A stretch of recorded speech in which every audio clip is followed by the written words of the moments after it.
Start recording anytime. Perfect. Okay, hello, welcome. Welcome to our technical assistance webinar for the Veterinary Services Grant Program. We're happy to have you all join us today.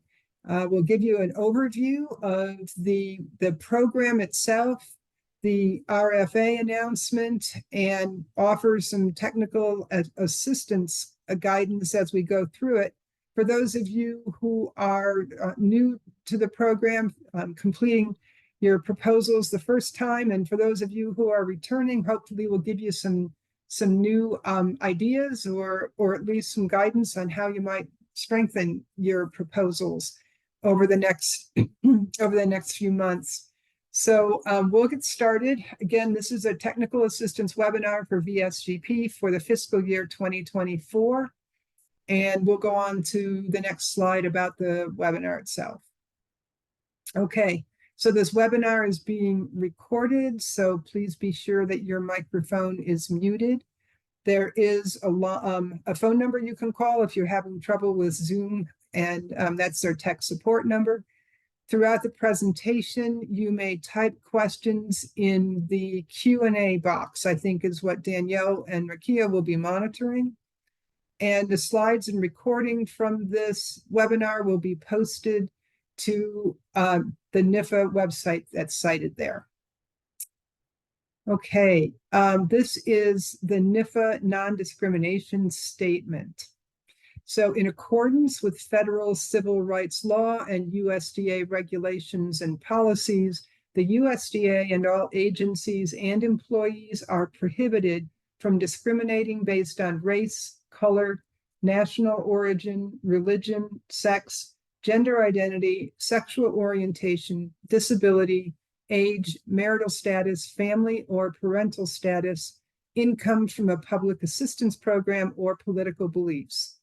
We've listed the contact information for individuals with disabilities to request reasonable accommodation, that language access services will be provided upon request, and anyone wishing to file a complaint can utilize the contact information on the slide. Thank you. Next slide, please. So these are the VSGP staff, and these are the folks that you're seeing today and you'll be in contact with if you have any questions. Our primary lead is Dr. Bob Smith. He's a national program leader in veterinary medicine with NIFA. I'm Kathy Bjork. I'm also a national program leader in animal health.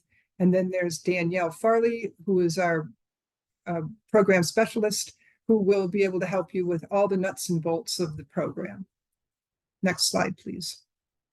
So today what we're going to do is, first of all, we're going to give you a NIFA overview, and then we'll do a program overview, and then we'll go over the request for applications in detail. We'll talk about the proposal evaluation process, and then we'll have a few minutes for additional information and other resources. So let's start with a NIFA overview. For those of you who might be new to NIFA, this will give you an idea of what our agency does and what our mission and purpose is.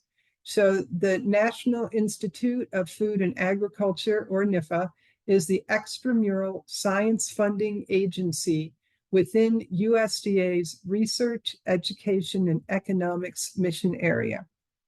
NIFA invests in and supports initiatives that ensure the long-term viability of agriculture. NIFA provides funding and strategic leadership for programs that ensure groundbreaking discoveries in agriculture-related sciences and technologies to reach the people who can put them into practice. On this next slide, then, what you'll see is that we have a very broad range of topics that we cover to support U.S. agriculture. That includes advanced technologies, education, food science, animals, environment, food and nutrition security, business and economy, farming and ranching, international programs, natural resources, human sciences, and plants. So this is basically all of the food and agricultural programs, I think, that you might imagine, we are here to support with extramural funding.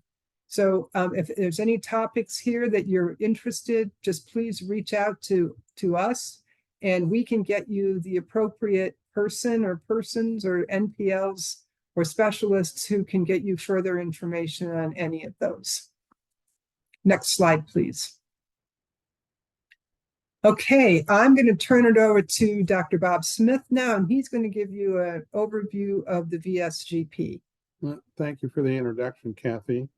So this is, let's start talking about the meat of the program here. The Veterinary Services Grant Program pretty much is a program that was developed after the Veterinary Medicine Loan Repayment Program to really support that program and to support the training and development of veterinary experts to work in what we call veterinary shortage areas or situations throughout the United States and in insular areas.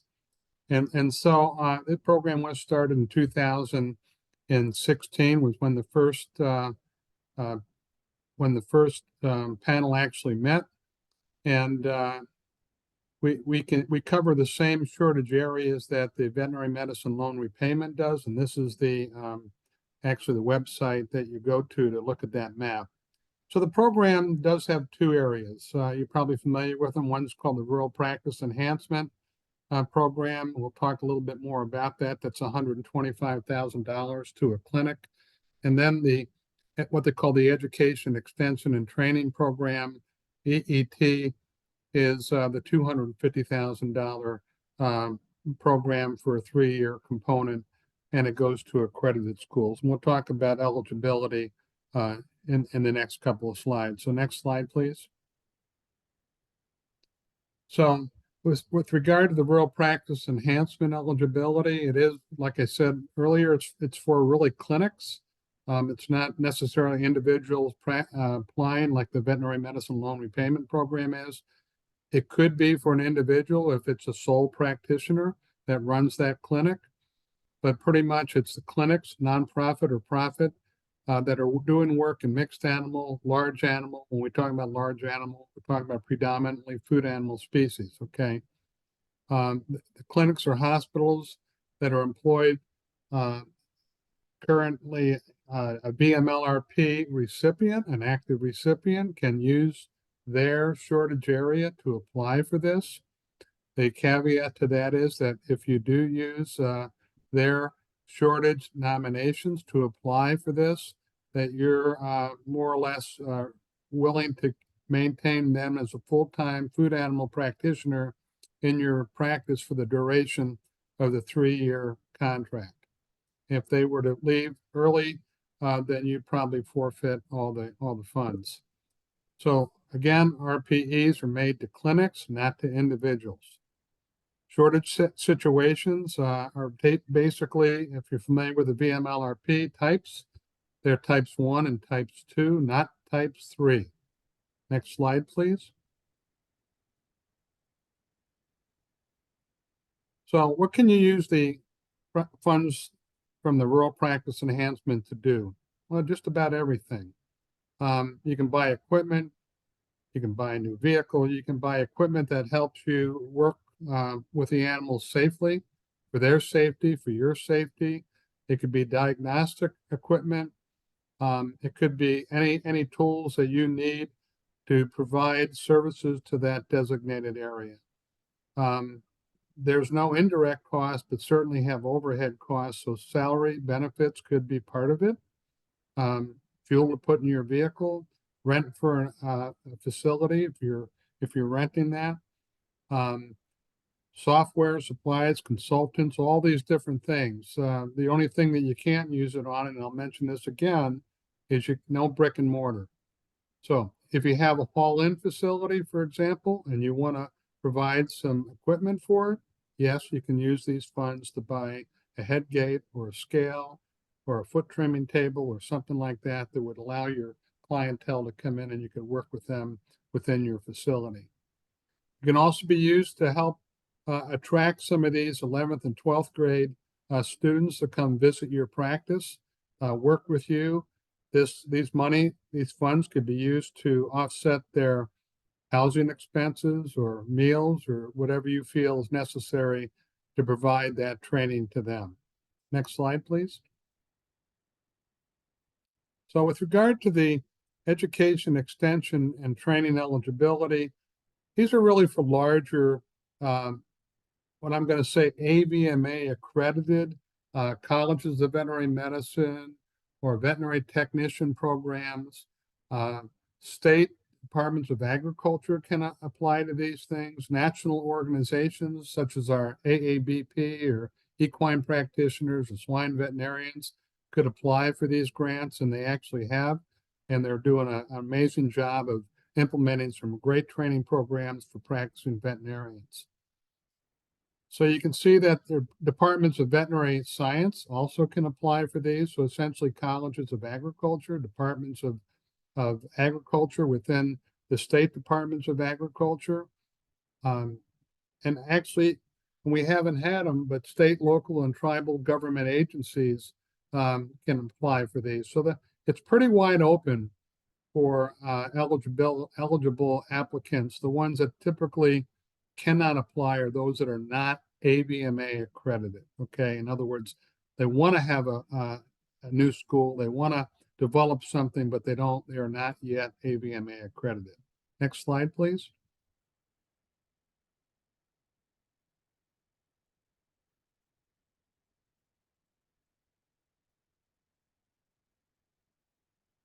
Okay, so what are we emphasizing with regard to the EET proposals? And you can actually go to our current research information systems, and you can actually look at some of these reports that they've given, annual reports or final reports, and take a look at all the different things that they've done. But pretty much it's oriented towards veterinary practice techniques. It's really intended to prepare veterinarians and veterinary technicians to work out in rural environments, to be successful, to gain experience, to feel comfortable and confident in their ability to handle the animals, to treat the animals, and to work in those type of environments. So yes, there's a whole slew of different things that one can propose that they want to do as far as training. And so these are just some of the things that we would propose. Some of the panel members like to see applicants maybe that are thinking about practice management, business planning, and development. And so if you're thinking about applying and you're going to build a practice and want to do that, it's not a bad idea to talk about the development of that practice and what you're going to do in the coming years too. So next slide, please.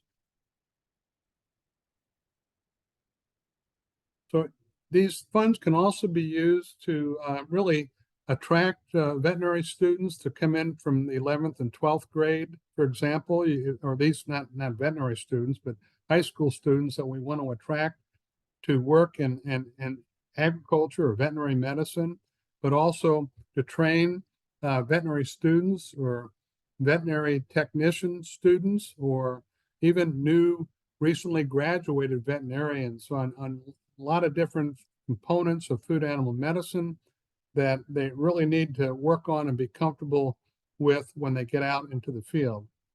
The intent from Congress's standpoint was really to take a course that is currently being offered and to modify that course so that it does a better job of educating the students to work in those type of environments. So we try to stay away from universities or institutions that want to develop a whole new curriculum using these funds, but we'll talk a little bit more about that later. This is pretty much, I don't need to read everything here for you, but this pretty much is exactly what it's intended for. And we try to make it a pretty broad scope so that we're not trying to just tell you exactly what to do, but you got some degree of flexibility in what you propose. We like it to be novel, innovative, and something that can actually be shared with other institutions. Next slide, please. So like I mentioned before, I have you really can't use this money for at least RPEs for building brick and mortar things of this nature. For EET funds, you really shouldn't use the funds to purchase equipment that the university really is required to purchase. For example, an ambulatory vehicle. The school is required to have an ambulatory service. They should be providing vehicles. And so sometimes the panel frowns when they see those kind of requests. You can use this for, well, we try to actually, another thing we want to sort of stay away from is we mentioned about residents and we mentioned about interns to be trained more from a extension and training standpoint, but not to do research. So we say to conduct research, we really are trying to stay away from supporting master's and PhD programs, but more or less trying to just educate these individuals.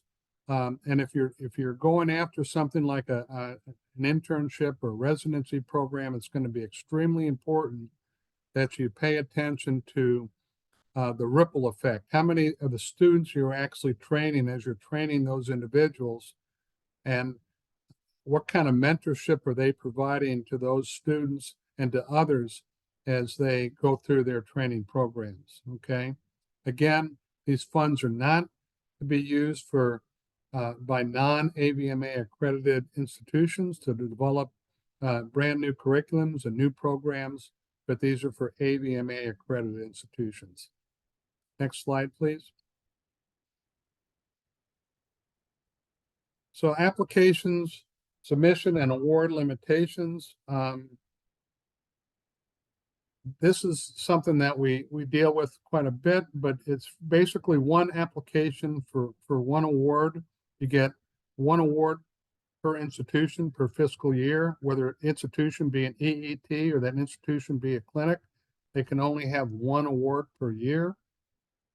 Eligible institutions may submit more than one application. So we're now talking about the EET grants, but those would be from different separate departments, but understanding that only one of those departments will receive the grant from that year. Okay. Next slide, please. So no matching requirement, which is nice, and no matching resources. They won't be factored into the review process. Next slide, please. Okay, Kathy, do you take it from here? Yes, thank you, Bob. I will start covering some of the nitty-gritty details of how to actually put together your application to these programs. Most importantly is everything that we do refers back to the request for applications. The RFA is available on the NIFA website. Probably the easiest way to find it is just to Google NIFA VSGP RFA, and it'll take you right there. The application deadline is March 21st, 2024 at 5 p.m. Eastern Time. Please be very attentive to this cutoff time, because after that, we cannot accept any applications. If you've missed the deadline date and time, it really isn't, there's nothing we can do. It is set through grants.gov.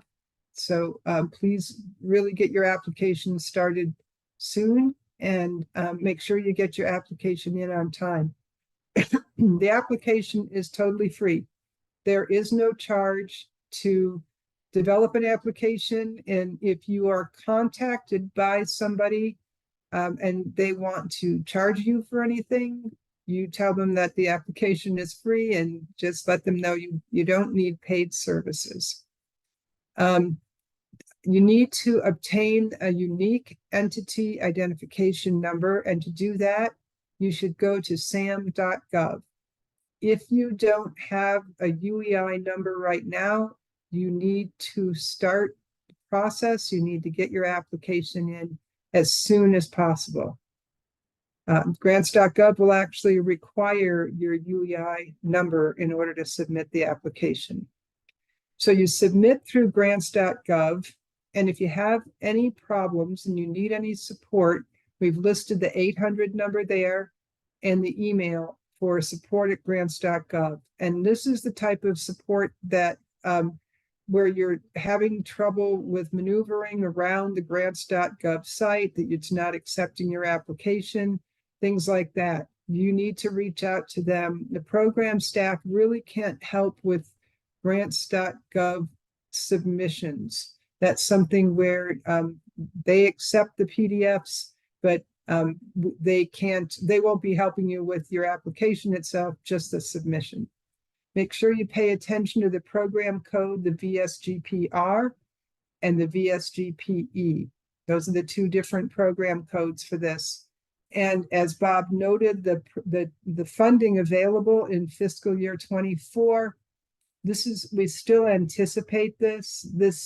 As everyone knows, we're still in a continuing resolution and our final budgets aren't available yet. We don't know our absolute appropriation, but we're looking at $3.8 million. The range of funding per award is $75,000 to $125,000 for RPEs. And then the EET is $75,000 to $250,000. Next slide, please. So there are a number of mandatory forms for you to submit and upload to grants.gov. There is an SF 424, a budget form, a key person profile, and a performance site form. Make sure that you go to grants.gov and access the package for this, and the forms will be there for you to complete. We also require a project summary or abstract, a project narrative. For RPE, we need for you to provide the veterinary shortage area information, and there will be a guideline for how to get that information and submit it. We also need a budget justification and a data management plan. The other documents are, if you are resubmitting an application, you are required to submit one page, and that is a discussion or description of how you are responding to previous comments. The reviewers like to make sure that you have responded to any critical review from an earlier application. And that's required because the reviewers are really trying to give constructive criticism in order for you to be successful. So it's very important that you address anything that they've called out as a shortage in a previous submission. Hey, Kathy, if I could add. Absolutely. There was a question on start dates. So start dates, I would just say for everybody for VSGP be the 1st of September. So 9/1/24 would be what you put. And then they're all 3-year applications. So your end date would be the 8/31/2027, right? I think I've got my mathematics right there. So, but I saw someone asked about the start date, but that's what I would put. Very good. Thanks, Bob. Okay, next slide, please. So we'll go over some key document specifications for the RPE program first. Again, really pay attention to the RFA. I know the RFA can look pretty complicated. Take some time to study it a little bit because there's a lot of information in there. So Table 6 on page 16 has important key instructions. The most important one is that all attachments must be in PDF format for them to be submitted. The project narrative that we mentioned in our last slide, you can have up to 7 pages, 1.5 spaced, 1-inch margins, 12-point font. Really pay attention to those specifications. For figures and tables, you can have up to 2 additional pages with 1-inch margins. Tables can be single-spaced and 11-point font. And our reviewers actually look at these things closely because we have people who will sometimes make the margins smaller or change the font or something just to eke in a little bit more information. And the reviewers really, they call those out and say, this is an attempt to add something more and not be concise. And it can be a problem for reviewers because they will ask if they really need to rank something, even if it's a great project, if they have to rank it high when the instructions haven't been followed. So within the 7-page narrative, describe the problem. So do a problem identification, introduction, and background. The objectives, state those clearly. Your approach for meeting those objectives, the anticipated results, and the timeline. And I should note that each of these programs has a 36-month timeline. So once you are in the program, you are expected to stay with us for 3 years. For many of the RPE grants, people do buy equipment early in their first year. And so what we want to see over the next couple of years, we want to see in your reports, what was the impact of this equipment? How did it help your practice? How did it benefit the community? Things like that. So you're in this for 3 years with reports at the end, a final report wrap up as well. Page limits, margin, and spacing are strictly enforced, and applications exceeding the page limit will be returned without review. And we get these every year where somebody's PDF maybe didn't render correctly, something happened, and now we have something that's 2 pages over. And we screen these and we actually will have to reject them if they're too long. Next slide, please. The EET key document specs. Again, see the RFA on table 6 on page 16. So the project narrative for the EET program is up to 12 pages. Again, 1.5 spaced, 1-inch margins, 12-point font. In this case, figures and tables can be in up to 3 additional pages with 1-inch margins, and tables can be single-spaced, 11-point font. So the EET project narrative should have the problem identification and significance, some background, objectives and methods, and then an evaluation plan. How are you going to evaluate what your education or training program did? How were people impacted by this? NIFA really likes impact statements, not just an outcome of counting heads at a seminar, but how is the impact of this program felt within the community? And then a management and collaboration plan, and again, a timeline. And as I said before, these are 3-year grants. We expect annual reports, so 1 report per year on the anniversary date, and then a final report and the funds, how the funds were used. And we expect that over the 3-year period. Next slide, please. So NIFA requires for all of our projects a data management plan. And so in up to 2 pages, investigators must provide business and management plans that include the expected data type. Perhaps it's the number of, for RPE, the number of farm visits or the number of herds or animals seen, things like that. The data format, how are you collecting the data? How are you storing it? How are you preserving it? How are you protecting the information for people that you don't want to disclose business information? You want to make sure that you maintain the confidentiality of the data, and who has the responsibility and the role for collecting and maintaining and protecting the data. So we actually have a data management plan document for you to view, so in case you have any questions about that.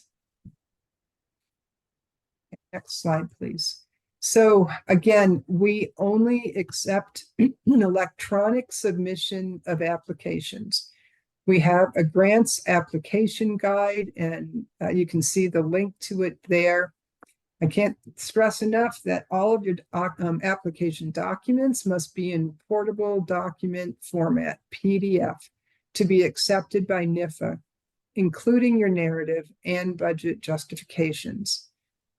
We have a note, grants.gov may allow other formats, but NIFA does not. And if you have problems doing converting things to PDF, I think in the application guide you can find some help for how to, and I think in the RFA, how to convert your Word documents into a PDF.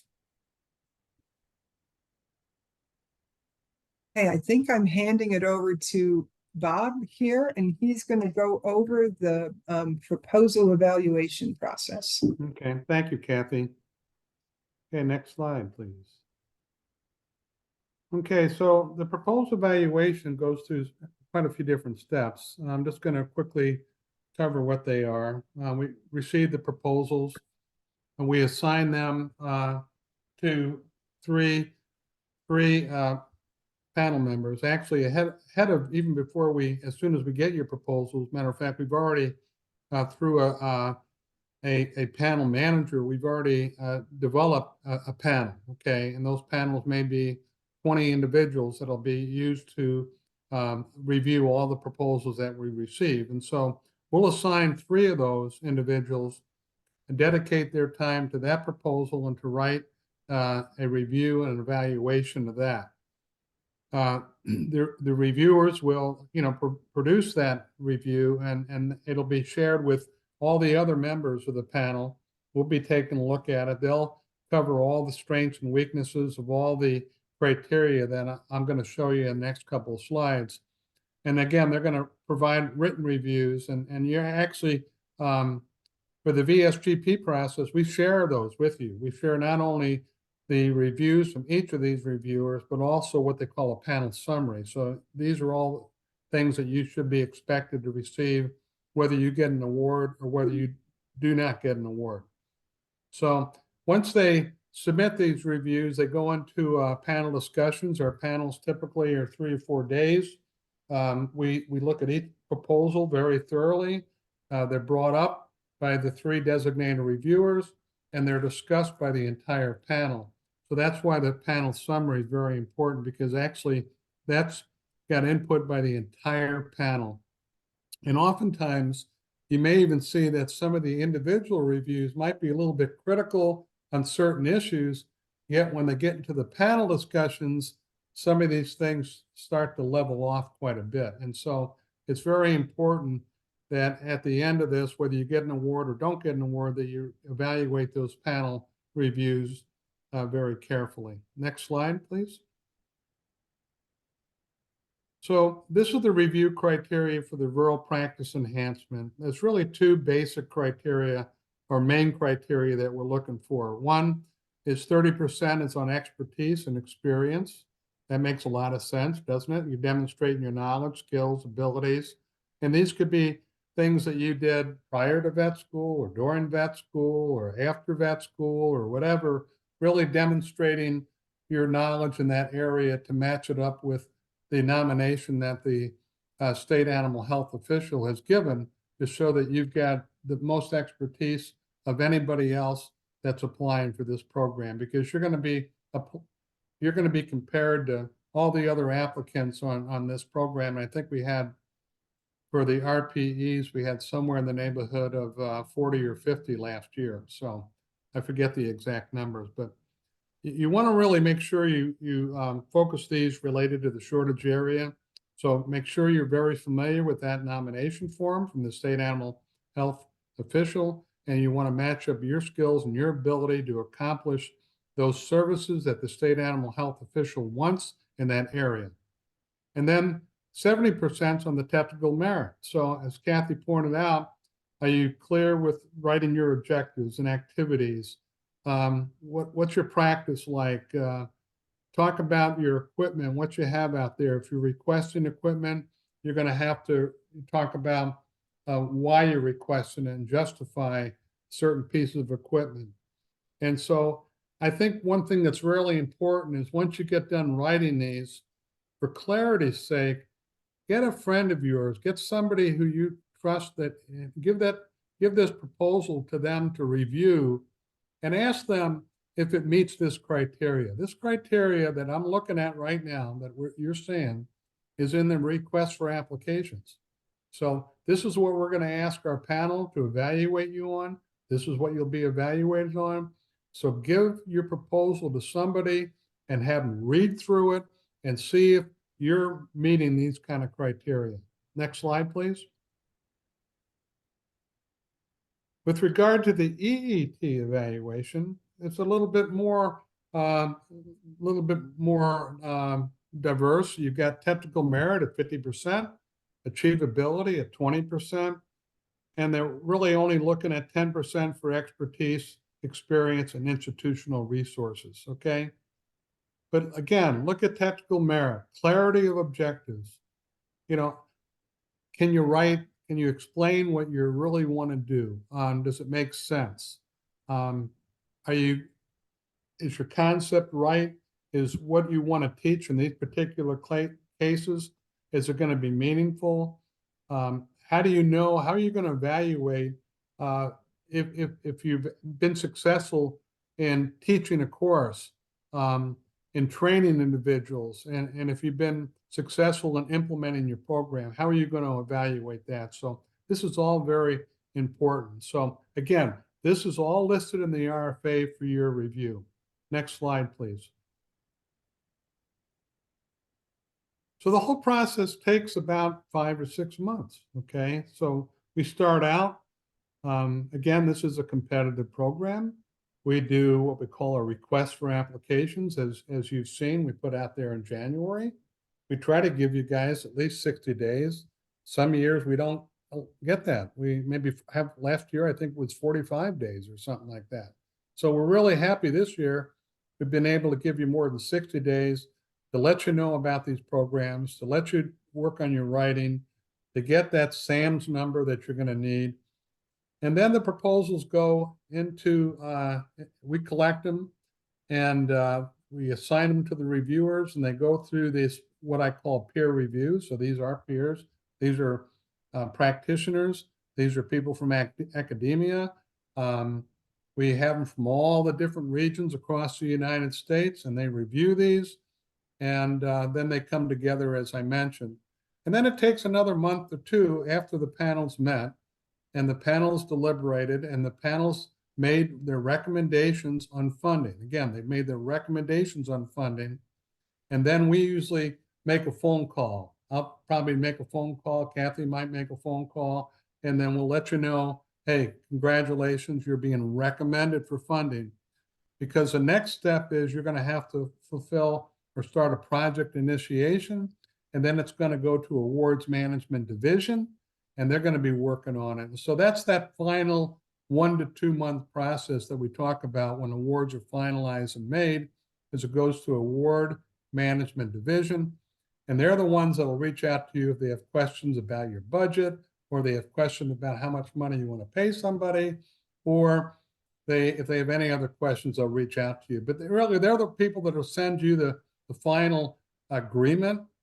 You'll get an award face sheet. You'll get an agreement. You'll sign that, and that's why I remember I mentioned most likely in your application you're going to say, "Hey, when am I going to start?" We don't know that exact date, so I have everybody basically start the 1st of September and end 3 years later. If that needs to be adjusted, that's not a big deal. But put those in there for now. Next slide, please. So I think this is Kathy again. I think it is. Thanks, Bob. So we have some web pages that can be helpful to anyone who's looking for sources of funding for projects or anything. So we have an events calendar for our upcoming deadlines, and the web page for that is, the link is given there. And then we have the upcoming requests for applications. That's the calendar for what might be coming up on the horizon. So NIFA puts forward a lot of information to try and keep people aware and up to date on all of our events. I'd also mention that we have a stakeholder registry, and it's not listed on here as far as I know, but that you can always go to NIFA and sign up for our stakeholder registry and our news releases and so forth, because we always like to, when we have successful proposal or applications and successful projects, we'd like to promote them. We'd like to hear from you. If you're successful, what you've done, how it's benefited the community, if there's any news releases that come out because of the work you're doing. We like to promote those on our website and in social media. So always keep in touch with us after you've been awarded. Next slide, please. And I think our next slide has a whole lot of resources for grants, the funding opportunities, the flow chart, all the things that we've covered here today.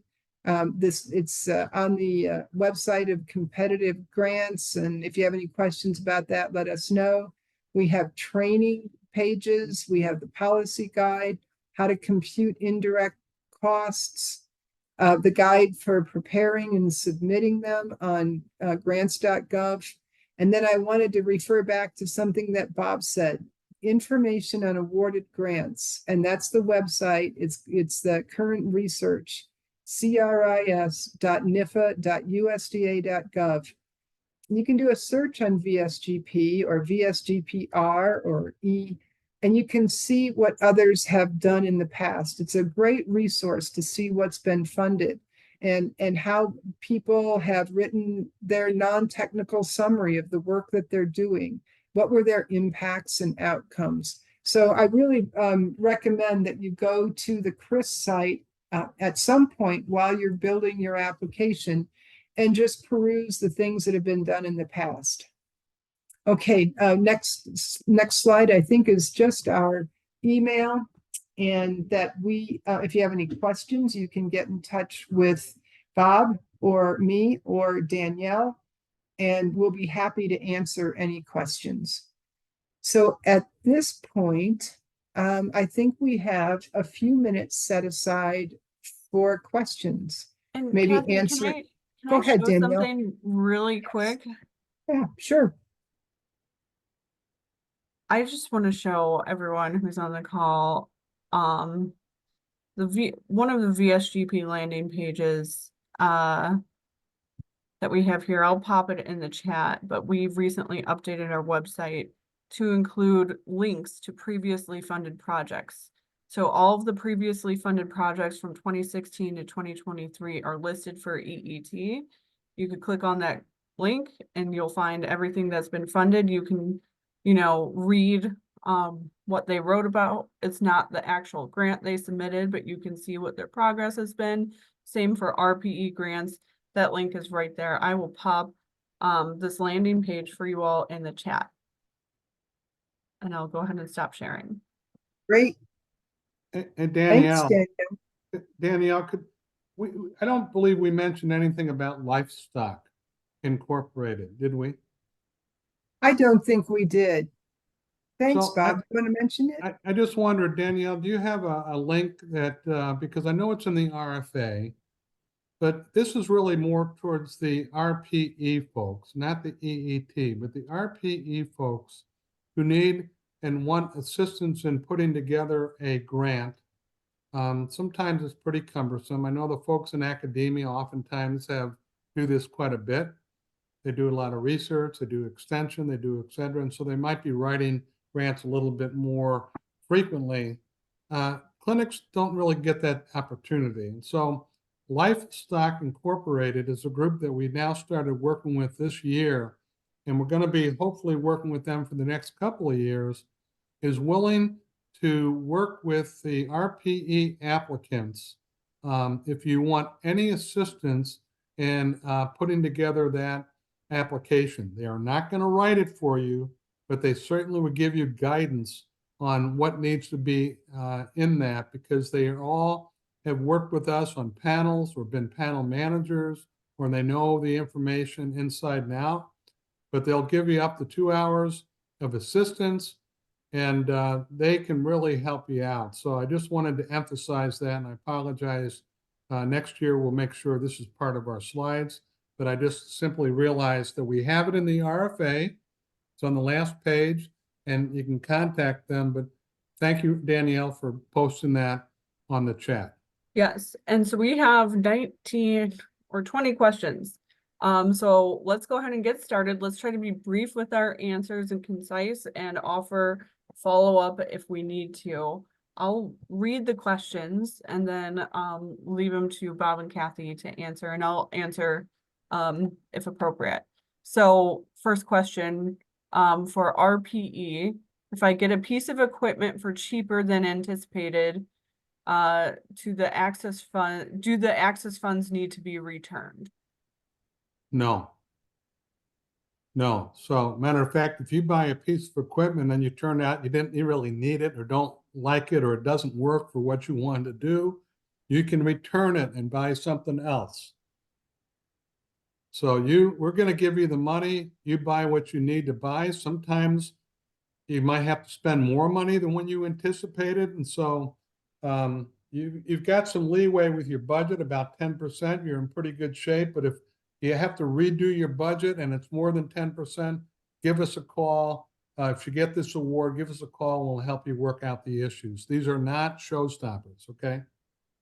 Yeah. And I'd recommend that if you do find something that's cheaper and you have, I would find perhaps another piece of equipment that to fill that in, so that we don't, we're not looking to have a lot of money returned. We do have some guidelines if you are funded in our terms and conditions about if you dispose of the equipment. So once we get to that point in your award, we'll talk about that as well.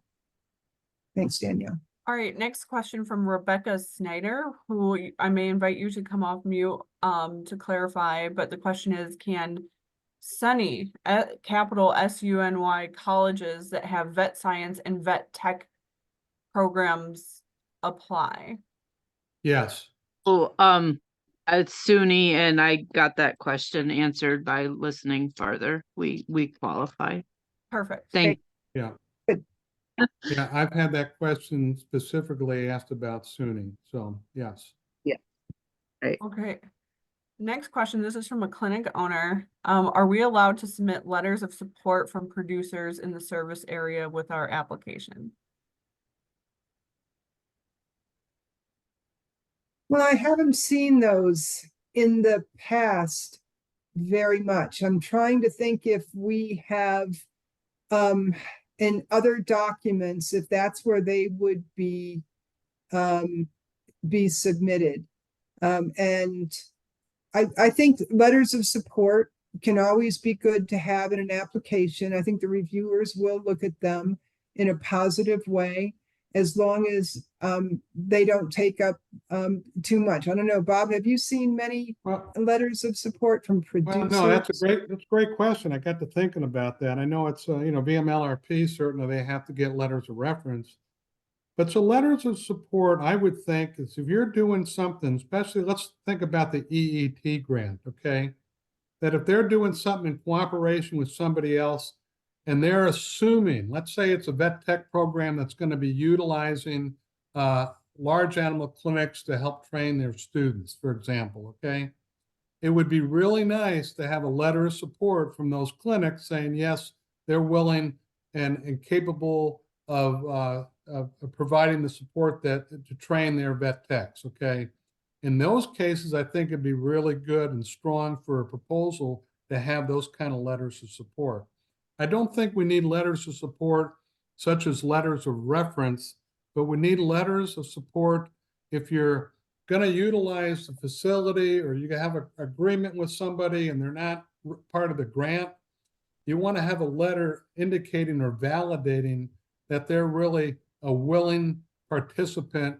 And so it's not, well, maybe I can get them. No, I actually have them. They're partners with us in this agreement, and we can actually do the training because here's the letter verifying that they're willing to train the people and to do this, this, and this. So I think sometimes letters of support are very important. And can I add to that? So,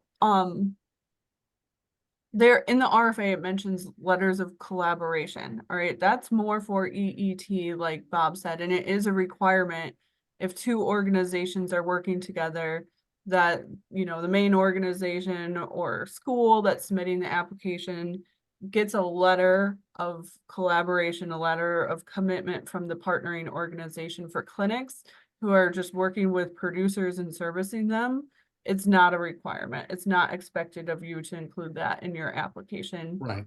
So I'll go ahead and say that was answered. If you have any questions, please come off mic. But the next question is, how should a pathology laboratory with a mobile aquaculture veterinarian be delineated, hospital or clinic? So, yeah. Well, I mean, Well, so who are you training? I mean, are you training, is this aquaculture veterinarian going to be, you want to train them? Is this a residency internship program that they're talking about? Or is this for RPE? sounds like RPE. Yeah. It's a laboratory for an aquaculture. Okay. Yeah, PE. So it has to be a nomination. So is there a slot? Do you see a nomination that the SAHO has nominated that's looking for aquaculture person? Because remember, RPEs are applying only to those shortage areas that are that they need to be filled. Okay, so you can't just apply and create your own position. You have to So- apply to whatever the position I think, is. Bob, I think she responded to your question. Can you see it, Danielle? I'm not sure I can Yes, see she it. said there is a shortage nomination. Good. So, are you a hospital? Are you a clinic? Or are you a pathology laboratory? So again, VSGP does not fund type 3 public practice. Right.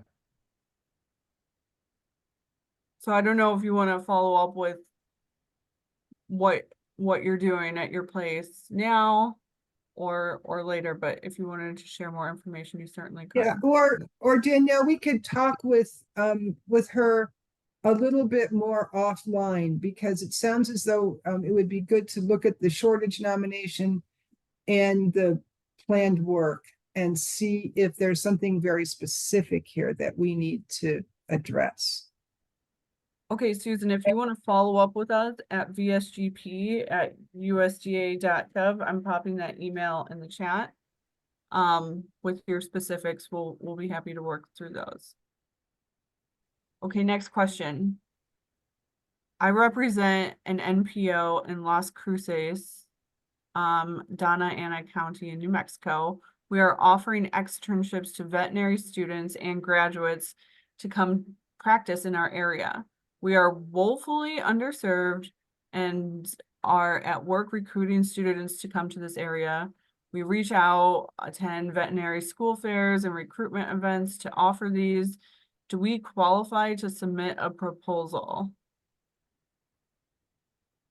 So this is an you mean NGO? I'm not sure what NP. Yeah. Okay, an NGO in New Mexico, and you offer externships. And are you a clinic? Are you, I see you go to school fairs, recruitment events, but are you offering extern? I need a little bit more help there. All right, Kathy, I'm Nancy Sharp. I put the question in. Okay, thanks. An NPO nonprofit organization. Oh, a nonprofit. Okay. Yeah, when I looked at these two grant opportunities, it appeared that at least on the listing, nonprofits could apply, but I wasn't hearing that today. In what I listened, nonprofits with 501c3 IRS status, other than institutions of higher learning, which is what we are. We collaborate with the local veterinary practices. We post their vacancies. We're 12 out of 100, I mean, woefully underserved. However, the caveat being, as I read about these grants, it appears that it's for only animals that are food animals, not companion animals, which is what we're in need of, as well as large animal veterinarians, but both. So do we have to have a focus on animals, food animals? That's my question. Yes, we are, NIFA really, and VMLRP and VSGP are really geared towards food animals rather than companion animals. That's where we are, that's our, basically the legislation, the regulation requires us to do that. So to just one additional question, then, if we were to put forth a grant, it would be to recruit veterinarians that would serve that area in our county and city. So again, that's what's fit, right? So the RPE grants, you can be a nonprofit, Right? but it also must be a clinic. We must be a clinic, a nonprofit clinic. So, and those are for equipment grants that go to a clinic. It could be a for-profit or a nonprofit clinic. All right, so just a nonprofit that's put together over the last 3 years to bring vets to the area does not qualify. That's what I needed to hear. For RPE grants, there could be something potentially for EET, but it wouldn't just be recruiting. It's all about training.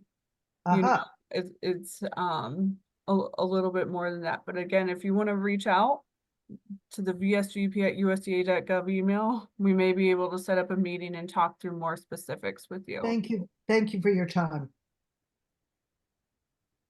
Okay, next question. Are clinics owned by a corporation eligible for RPE grants? Yes, I think most clinics are set up as corporations, either independent, small, small businesses, even solo practices, and all of these are actually incorporated. So I don't think we distinguish from any type of corporation one over another. But only that practice within that service area will get the award. The corporation does not so-called inherit this equipment. It stays with the clinic. It stays with that clinic. It does not become owned by that corporation, okay? So I'm not sure. It depends on how the corporation is set up, but it has to be implemented to serve that shortage area and not to be shared with other clinics that are owned by that corporation. And so later on, same person who asked the question says, accounting for my corporation says we don't have a cage code for their Montana entity and therefore are not eligible for federal level grants. So, this may need more work offline too, but every clinic needs to have a unique entity identification code that individual clinics can apply for. So I'm not sure how your corporation, like if it's a national corporation and you're just a satellite location that they own, if you can just apply for that UEI number or if they have to, but there shouldn't be a restriction on you being able to apply.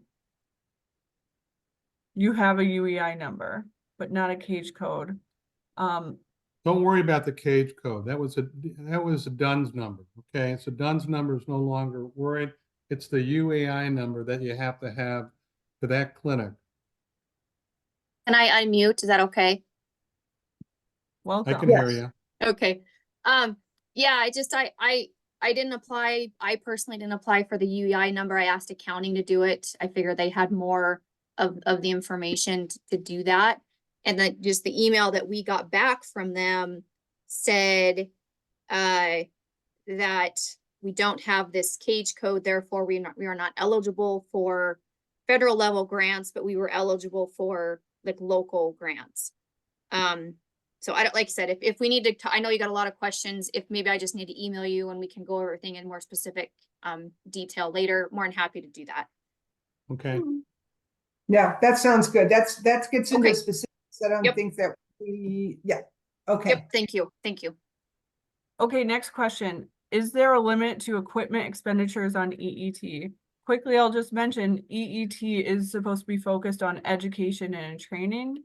Some equipment may be purchased to pursue that training, but it's not the same focus as the RPE, which is strictly, we want to furnish clinics with equipment. Bob and Kathy? well, you can certainly buy equipment that supports the training activities, okay? So sometimes we have model equipments, things like that, for training students to prepare them to serve in rural environments, to do food animal medicine. And in that case, it's fine. You can use the money to hire in an instructor for these courses if you need to. So, but again, I would not use it. I would suggest if you're a vet school not to use it to buy a piece of equipment that typically that university would have to have in order to receive AVMA accreditation, okay? Next question, I believe, was answered about the proposed start date, and Bob said 9/1 for all grants. Next question, do you have previous example applications available? We showed where you can find a direct link already for all the previously awarded projects, 2016 to 2023. That information is in the chat. Yeah, but applications, the short answer is no, those are confidential. We never share applications. It's just the awards, as Danielle said. And then the next one is any preference on font. And I'm just going to say, since we're running out of time, that would be in the RFA. Make sure you check that. Okay, keep going. I guess, Danielle, I'll let you. Can a project be less than 3 years for EET? No, it is a 3-year commitment for RPE and EET.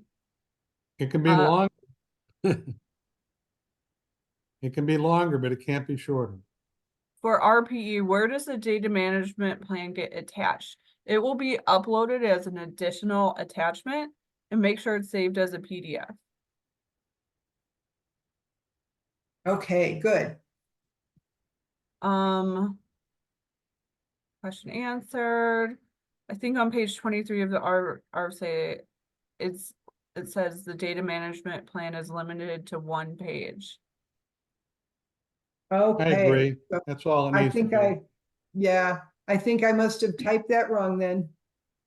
So 1 page for the data management plan. This is really a simple thing to write up. Yeah, don't make this big into a big deal. Data management, keep it simple, okay? Thank you. Okay. Thank you for finding that. We'll make that correction in the slides. Thanks.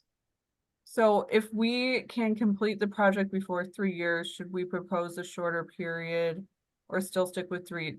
For EET, yeah, for all of them, it's 3 years. For RPE, people may use all of the money in the first month, but they're still committed to serving that shortage area for 3 years. And for EET, it's the same. You're committed to your project for 3 years. Do you have any rough guesses of when the award for RPE will be announced? For 2023, For 2024, probably. formally announced by the secretary? You will No. know if you get an award no later than Yeah, August. yeah, we will call after the panel meets and we can make recommendations. We will reach out to those institutions or individual clinics that are being recommended for funding. That'll happen probably in the June timeframe, okay? But the actual announcement of the award by USDA may not happen until the fall sometime. So I just wanted to clarify that, okay?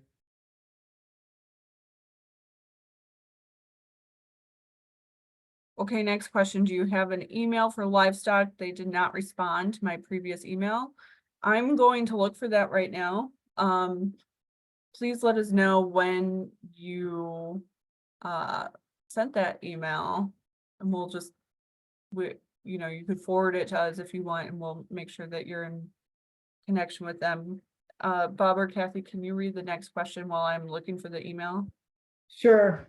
Can UConn, it looks like the University of Connecticut Diagnostic Lab, CVMDL, which is accredited by AAVLD, is it eligible to apply for an expanding residency program? They are not associated with a vet school, but you are a land grant college. Right, they're a vet science department. They would qualify, yes. There you But go. my caveat is make sure that if they're applying for a residency program, that they make it very clear on it's not just training one person to get board certified and going out there and to get a job. The whole idea is that, yes, we want to train that one person, but we really want to see what the ripple effect with them training others as they go through this 3-year program, and who are they mentoring and who are they training and what do the numbers look like? Because the fact is our panel members are not really interested in training one individual for $250,000, okay? Thank you. Okay. We've gone over. Thank you to everyone for staying with us longer than the anticipated webinar. I think we were slated to end a few minutes ago. You have all our contact information. We wish you all the best as you work on your applications. And again, the RFA is your resource for everything. Please, before you contact us, it really helps if you'll look at the RFA closely and see if the information or the answer isn't in there already, because a lot of times we get questions where the answer is in there, and we don't like to be short or abrupt and just say read the RFA, but there are times we do want to say that. So just reach out if the RFA isn't clear. It sounds like we've had a lot of questions today that weren't really in the RFA. So let's just, we'll keep talking to y'all, and we wish you all the best. And Bob, do you have anything, or Danielle, anything before we close? Well, the only thing I want to say is, so please carefully review your proposal or have somebody else take a look at it before you submit it. Do not wait till the last day. Murphy's Law will set in. There are all sorts of things that can happen the last day. Internet's going out, electricity going out on your end, whatever. So try to get your application in as early as you can. If it's a day before the deadline, that's fine, okay? But try not to wait to the last minute. We really hate to turn anybody down because they had a glitch and all of a sudden they're 3 minutes late. And unfortunately, we can't accept them once they're late and they're past the deadline. So if you guys have any questions at all, we're all here to help you. We want you to be successful in your applications. We want you to be successful in what you're proposing to implement. And so again, we're here to provide services to you. So take advantage of it. And lastly, I'll just mention, a simple mistake that people make is uploading a document as a Word document, and it just won't go through our system. There's nothing we can do at that point. So please make sure you're uploading documents as a PDF. And if you have any issues that are delaying you getting access to a UEI number, contact our MPLs immediately, especially if the application deadline is approaching. I think that they've sped up their process a bit this year, but if that's something that's delaying you from submitting your application, please do reach out and let us know. Yeah, do not wait till the last minute to get your unique entity identification number. Thank We you. look forward to seeing all your applications, and yeah, please utilize their emails and we'll hear from you soon. I'll go ahead and end the meeting now. Bye-bye. Good luck.